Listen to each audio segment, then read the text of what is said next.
আজকের একটা trending cake করলাম। আমি মনে হয় লাস্ট যে ট্রেন্ডিং টপ ফরওয়ার্ড কেকটা করছি। এই টপ ফরওয়ার্ড কেকটা অনেক আগে থেকে ট্রেন্ডে ছিল, কিন্তু আমার করে হয়ে ওঠেনি, কারণ কোনো কাস্টমারই আমার কাছে টপ ফরওয়ার্ড কেকটা অর্ডার দিচ্ছিল না। আর যখনই কোনো ট্রেন্ডিং কেক আমার কাছে কাস্টমার অর্ডার দেয় না, তখন আমি চেষ্টা করি সেই কেকগুলো আমার বোন ভাইদের জন্মদিনে করার। আর এই কেকটাও সেম ছিল, এটা ছিল আমার দিদির বার্থডের জন্য। কেকটা ছিল ম্যাঙ্গো ফ্লেভারের মধ্যে। আমার ফ্যামিলি ম্যাঙ্গো ফ্লেভারটা খুবই পছন্দ করে, তাই আমি সেই ফ্লেভারেই রেখেছি কেকটা।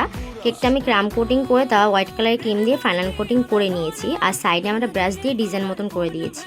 এরপর আমি উপরে একটা স্টেন্সিল বসিয়ে একটু হোয়াইট কালারের ক্রিম দিয়ে দিচ্ছি। আর এই স্টেন্সিলটা আমি যখন কেকের কাজ শুরু করেছিলাম তখন কিনেছিলাম, কিন্তু তারপরে একবারও কাজ করা হয়নি। এই প্রথমবার আমি স্টেন্সিল দিয়ে কাজ করছি, আর প্রথমবার কাজ করছি বলে তোমরা দেখতেই পারবে অনেকটা প্রবলেমও হয়েছিল।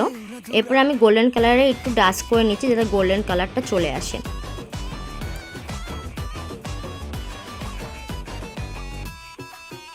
এরপর আমি স্টেন্সিলটা উঠাবো, আর তোমরা দেখতেই পারবে যে প্রথমবারে আমার একদমই পারফেক্ট হয়নি।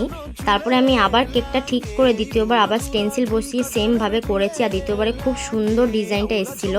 এরপর আমি সাইডভাবে কেকটা কেটে নিয়েছি। তারপর আমি অফ ক্যামেরাতে কেকটা দাঁড় করে দিয়েছি, যেহেতু দাঁড় করাতে গিয়ে একটু প্রবলেম হয়েছিল। এরপর আমি উপর দিয়ে কিছু স্ট্র দিয়ে দিচ্ছি যাতে কেকটা পড়ে না যায়, কিন্তু ক্যামেরাতে তোমরা দেখতে পাচ্ছ যে কেকটা মনে হচ্ছে পিছন থেকে পড়ে যাচ্ছে, কিন্তু ওরকম একদমই হয়নি। আমি পরে ঠিক করে দিয়েছি স্ট্র দিয়ে। এরপর আমি পিছনে ক্রিম দিয়ে দিচ্ছি আর সমানও করে দিচ্ছি। এরপরে আমি ব্রাশ দিয়ে ডিজাইন করে দেবো সাইডে আর পিছনে। তারপর আমি কিছু নন এডিবল গোল্ডেন কালারের বল দিয়ে দিচ্ছি। এগুলো একদমই খাওয়া যাবে না, এগুলো পুরোপুরি ডেকোরেশনের জন্যই দেওয়া। তারপর কিছু আমি লিফও দিয়ে দেবো, এগুলো সবই নন এডিবল। তারপর আমি কিছু বাটারফ্লাই দিয়ে দিচ্ছি, আর সামনে আমি একটা ছোট্ট কেক বসিয়ে দেবো। যেহেতু ক্যান্ডেলটা রাখার জন্য একটা জায়গা দরকার, তাই আমি একটা ছোট্ট কেক বসিয়ে দেবো সামনে। আর কিছু গোল্ডেন কালারের লিফ দিয়ে দিচ্ছি, যেগুলো একদম খাওয়া যাবে সেগুলো। তারপর আমি কিছু সিলভার কালারের ডাস্ট করে নিচ্ছি, আর নামটাও আমি বসিয়ে দিয়েছি। আর এই তো ছিল আমার কেকের ফাইনাল লুক।